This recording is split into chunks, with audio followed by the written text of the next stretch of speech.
Hello friends, ये book आपने ignore की है। कोड देख लीजिए BHIC 133। चैप्टर नंबर 14, तकनीकी शिल्प उत्पादन और सामाजिक परिवर्तन। इसके अंदर हम बात करेंगे तकनीकी की, क्या क्या तकनीकी आई फसल के लिए। और शिल्प उत्पादन का मतलब होता है कि हम जब कारीगरी करते हैं और दीवार पर डिज़ाइन बनाना या पेंटिंग करना जैसा, उसका उत्पादन। और सामाजिक में परिवर्तन मतलब समाज में परिवर्तन क्या क्या हुए। इस चैप्टर में हम इसी सब की बात करेंगे। तो हमारा पहला टॉपिक क्या है? पहला टॉपिक हमारा कृषि तकनीकी। अब हम बात करने जा रहे हैं कृषि की, तो उसके अंदर क्या क्या तकनीक आई। पहले हम बात करेंगे हल। हल वैसे होता क्या है, आप सबको पता होगा। खेती करने के लिए सबसे मेन काम हल का ही होता है। जैसे सुनो, कई सदियों पूर्व हल द्वारा फावड़ा या कुदाली का स्थान ले लिया गया था। पहले हम किससे कृषि करते थे? कुदाली वगैरह से। बट बाद में क्या हुआ, तकनीक आई, फिर हमारी कुदाली की जगह हम क्या यूज़ करने लगे? हल। और हल से हमारा एक फ़ायदा और है, उससे जल्दी काम हो जाता है और उसे इंसान भी चला सकते हैं और जानवर भी।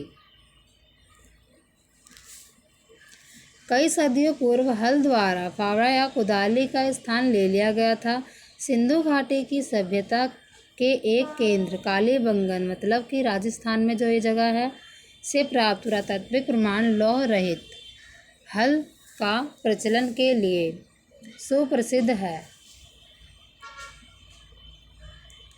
हल को मनुष्य द्वारा और बैलों द्वारा चलाया जाता है। वैदिक युग में बैल युक्त हल कृषि एक निर्विवाद सत्य है। अब मैं ये कहना क्या चाहता है, कालीबंगन जो जगह है ये हमारी राजस्थान में है। यहाँ पे हमें लोहे के हल मिले थे और जो ये हमारा हल द्वारा कृषि करने का तरीका था ये सबको बहुत पसंद आया था और इस पर कोई बहस वगैरह नहीं हुई थी। लोहे के हल फाल से अपेक्षाकृत कठोर भूमि की जुताई में बहुत सहायता मिली। अब जब जो लोहे के हल होते हैं उससे हमारा फ़ायदा क्या है? जब हमारी कठोर भूमि अगर बारिश वगैरह नहीं होती है, जब उसे हमें जोतना होता है तो हम उसका प्रयोग करते हैं और उससे हमारी कठोर भूमि भी जुताई के काम आ जाती है। अब हम बात करने जा रहे हैं बुआई। बुआई होता क्या है, जब हम अपने खेत में जुताई के बाद बीज को डालते हैं उसे हम बुआई कहते हैं। अब हम बुआई के लिए पहले बात तो ये करते हैं कि बुआई हम कैसे करते हैं। बुआई का मतलब होता है जब जुताई करने के बाद हम बीजों को अपने खेतों में डालते हैं, बुआई उसी को कहते हैं। मगर तरीका क्या था? तरीका हमारा ये था कि हम छिटका बुआई प्रणाली को अपनाते थे। छिटका बुआई क्या होती है?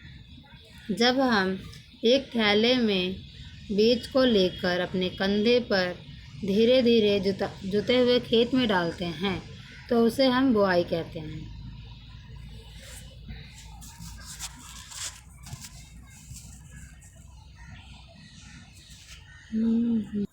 अब हम बात करने जा रहे हैं फसल कटाई, बुआई और ओसाई। फसल कटाई क्या होता है? जब हमारी फसल तैयार हो जाती है पककर खेतों में, जब उसका कार्यकाल पूरा हो जाता है कि अब कटने का समय आ गया तो उसे हम फसल कटाई कहते हैं। फिर उसके बाद गुहाई और ओसाई। गुहाई क्या होता है? जब हम फसल को काट कर उसका ढेर बनाते हैं कुछ जगह पर। फिर उसके बाद ओसाई का मतलब क्या होता है? उसी ढेर को जब हम मशीन के अंदर डालते हैं दाने को अलग करने और भूसे को अलग करने के लिए, तो हम उसको मशीन के अंदर डालने के बाद जब वो धान और भूसा निकलता है तो एक प्रोसेस और होता है कि उसके अंदर हम थाली या सूप को लेकर जब उसे हम ओसाते हैं, मतलब इन द सेंस मतलब गिराते हैं, धान और भूसा को एक साथ गिराते हैं, उससे हमारा क्या होता है, हवा के वजह से हवा की वजह से जो भूसा हमारा होता है कहीं और जाके बैठ जाता है, और जो हमारा धान होता है वो हमारे स्थान पे ही रह जाता है, तो इसे हम बोलते हैं ओसाई।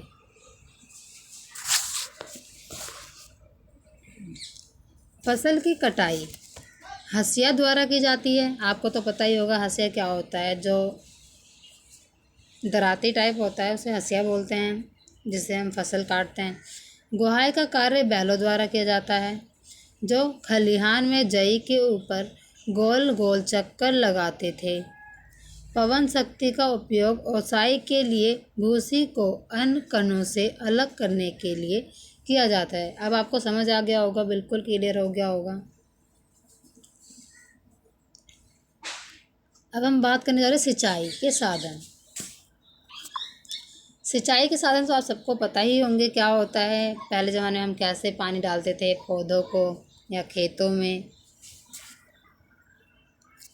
अब हम बात करने जा रहे हैं खेतों की सिंचाई हेतु जल प्राप्त करने के कई साधन थे। पहला साधन हमारा क्या था? वर्षा का पानी एक प्राकृतिक स्रोत था। यह जल तालाबों और कुंडों में इकट्ठा हो जाता था, जिसे सिंचाई हेतु प्रयोग में लाया जाता था।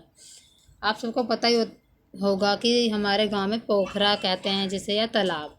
उसके अंदर जब बारिश का पानी इकट्ठा हो जाता है, उसके बाद हम खेतों के लिए हम उस पानी को इस्तेमाल में ला सकते हैं। पहला साधन आपको समझ आ गया होगा। अब बात करते हैं बाढ़ अथवा अपलावन द्वारा बने नदी। जो हमारी बहुत ज़्यादा बाढ़ तूफान अगर आते हैं उसके द्वारा नदी बन जाती है, या नालों का भी इसी उद्देश्य से उपयोग किया जाता था। लेकिन सबसे महत्वपूर्ण नियंत्रित संसाधन विशेष तौर पर उत्तर भारत में कुओं का जल था। अब कुओं का जल, जैसे कि हम मानते हैं कि हम तालाबों से तो खेती की सिंचाई कर ही लेते हैं, बट हमारा क्या है, जो उत्तर भारत है उसको खेतों में सिंचाई करने के लिए कुओं का उपयोग करना होता है।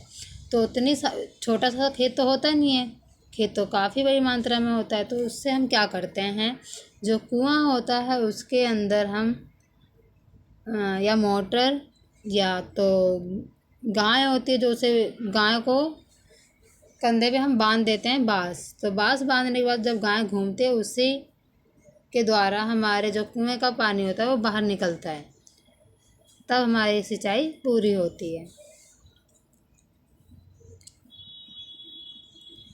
ये कुएं अधिकतर पक्के ईंट पत्थरों के होते थे, जिनकी दीवारें ऊंची और उन्हें घेरता हुआ चबूतरा होता था।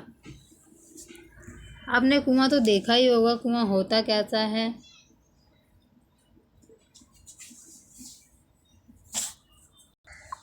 अब हम नेक्स्ट पार्ट में बात करेंगे। मोटे तौर पर पानी को बाहर निकालने हेतु 5 साधन अर्थात तकनीकें प्रचलित थी। तो हम इसके बारे में नेक्स्ट पार्ट में बात करेंगे।